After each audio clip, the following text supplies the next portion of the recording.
Jejum intermitente funciona se aplicado corretamente. Eu uso o jejum intermitente como estratégia e não algo que a gente usa para a vida inteira. Porque as pessoas falam, quero fazer jejum. E começam a fazer jejum intermitente todos os dias.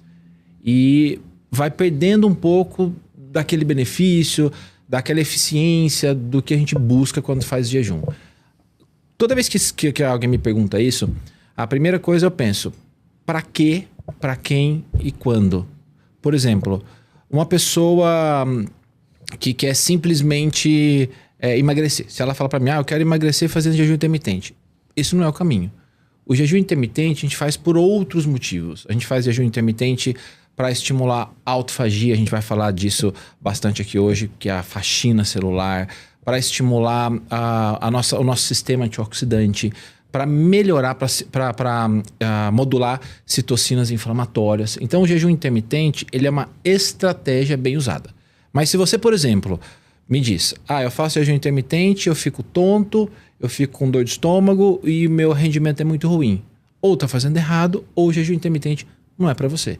Então, cada um responde de uma forma e cabe a nós profissionais olharmos com muito detalhe se aquela pessoa vai ter bons resultados fazendo jejum.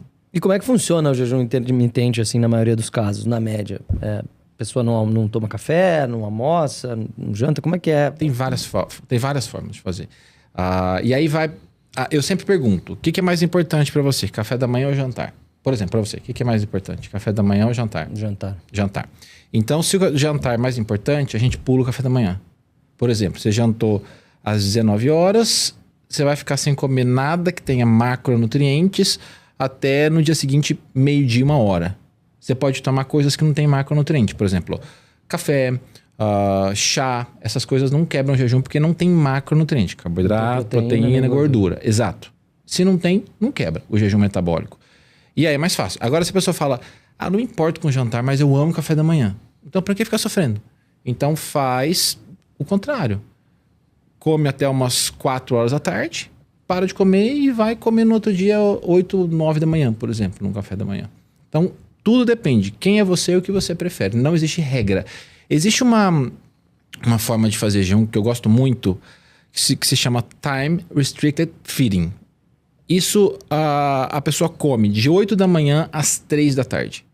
Isso é um jejum muito eficiente para as pessoas que não se importam em jantar. Por exemplo, para mim não funcionaria, porque a refeição que eu mais gosto de fazer é jantar. E o café da manhã, passo batido. Então, para mim é muito mais fácil fazer isso. E tem gente que se adapta. Às vezes, não toma mais café da manhã. Treina em jejum, não se sente bem comendo de manhã e vai comer alguma coisa lá pelas 10, 10h30, como se fosse um lanche. Tá valendo. Então, tudo depende. Como que você se sente e quais são os resultados. O que você... E a gente avalia muita coisa. Se você está perdendo massa muscular, se você está tendo energia, se está melhorando o seu sono, como está a sua frequência cardíaca. Tudo é muito importante para a gente avaliar se realmente vai ser benéfico e está sendo benéfico para você. E onde é que encaixa o treino nessa pessoa que passa 12, 15 horas sem comer? Ela precisa treinar depois de comer? Pode treinar em jejum? Tem alguma diferença no resultado? Se você faz jejum, é assim. Um dos motivos de se fazer jejum se chama cetoadaptação. O que é cetoadaptação? Você se acostumar com moedas energéticas diferentes. Isso, para mim, é o mais importante do jejum.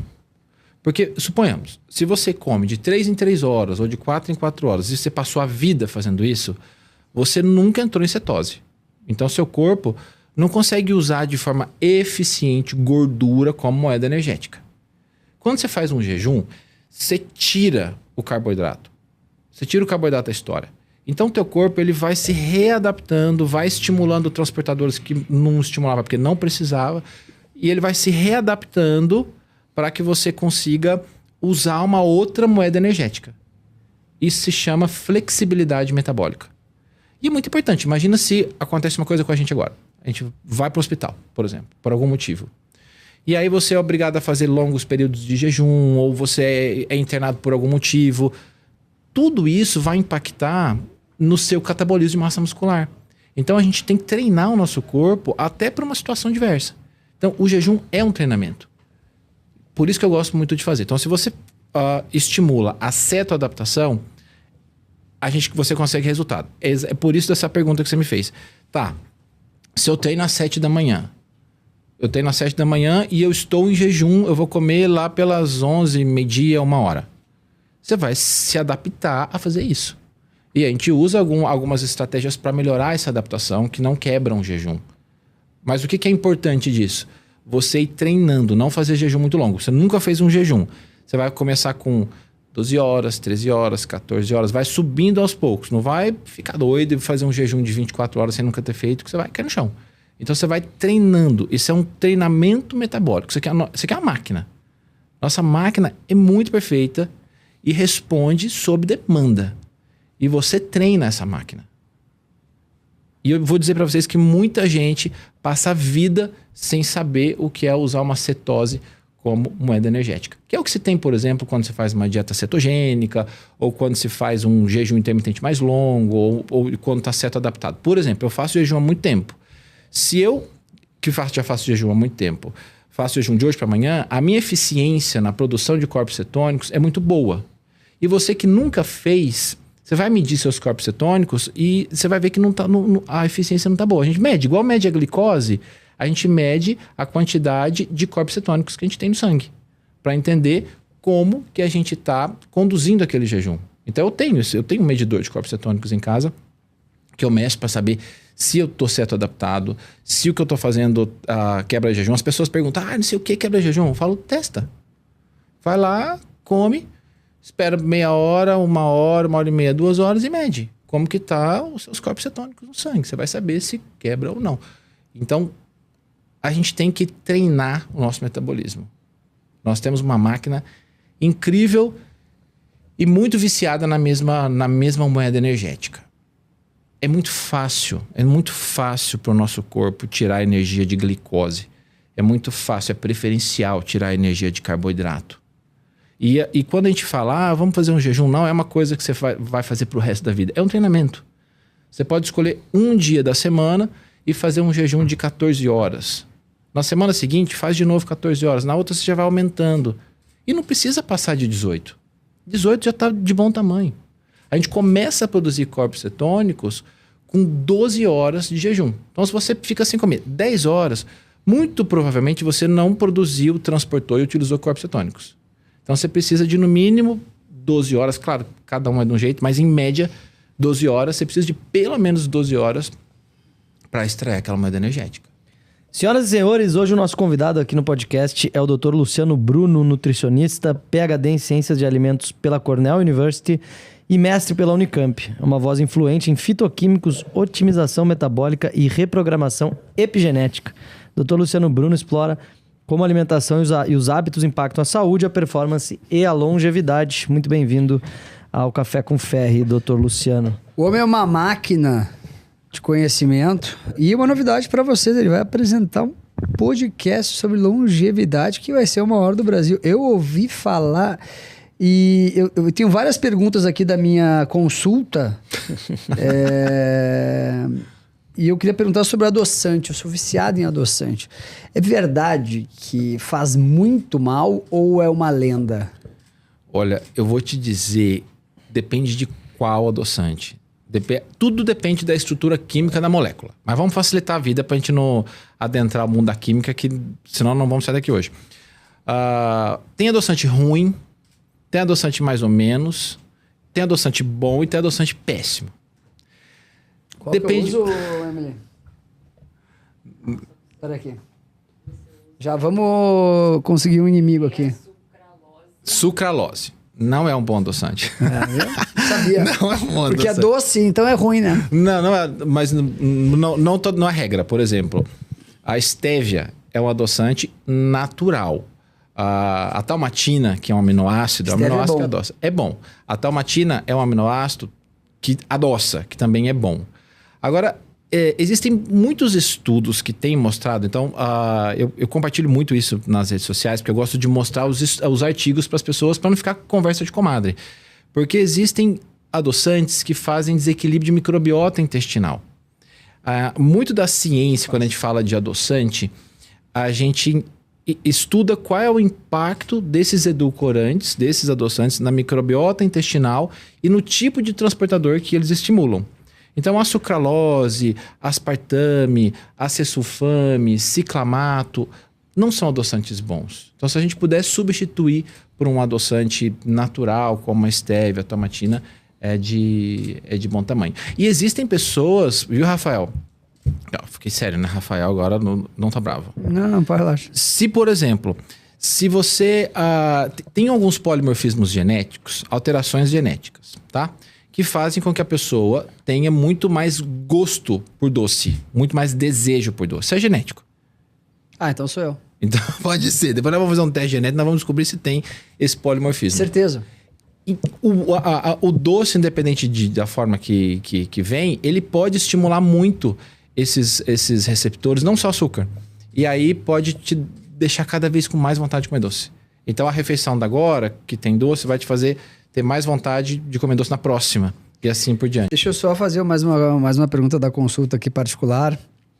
Eu tô tomando no talo bastante proteína agora. 2 scoops de manhã e de tarde. Cara, mudou a minha vida. Sequei, emagreci horrores. Dá pra ver, eu tô conseguindo enxergar o resultado. Uma diferença absurda, Essa assim. pequena mudança, né? É um saco tomar 4 scoops de proteína por dia, né? É um caos. Mas a diferença é absurda. É assim, te dá saciedade, tu consegue emagrecer, tu consegue perceber a mudança efetiva. Sim. Por que diabos isso não é divulgado dessa forma massivamente? Proteína é sinalizador de saciedade. Então, por exemplo, quando você tem uma refeição mais proteica, a gente sempre fala, coloca proteína em todas as refeições. Por quê? Para aumentar a expressão de GLP-1. Agora, a gente não está no momento das canetas, que são... Essas canetas tá demais. que são aqueles que é onde eu tenho moléculas que vão estimular saciedade. GLP-1, GIP, glucagon, agora tem a retatrutida que está em estudo, que também faz esses mecanismos parecidos. Então, o que acontece você sempre tem que fazer isso na refeição também.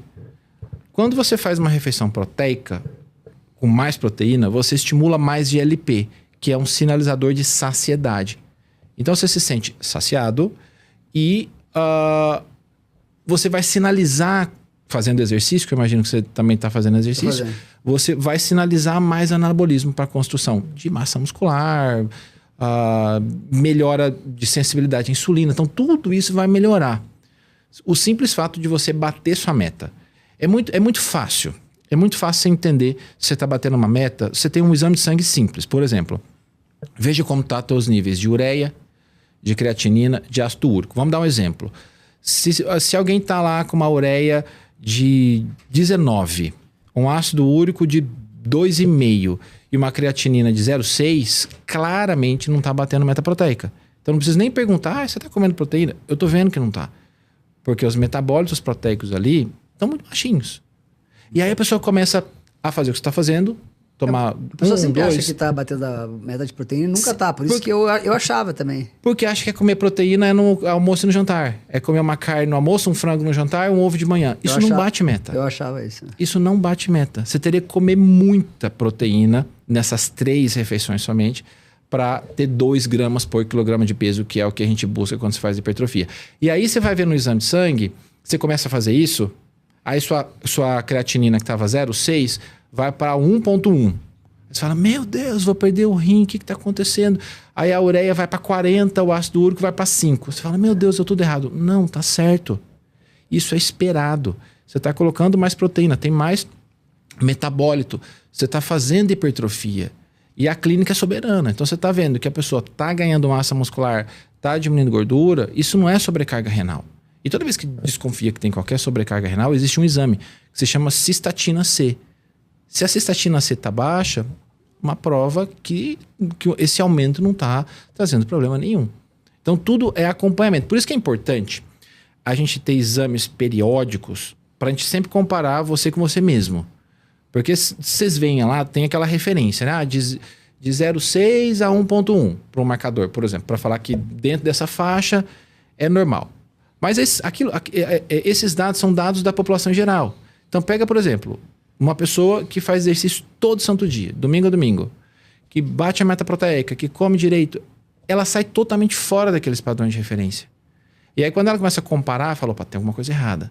Só que a gente tem que comparar a gente com a gente mesmo ao longo de um tempo. Por exemplo, você já fez densitometria óssea? Não.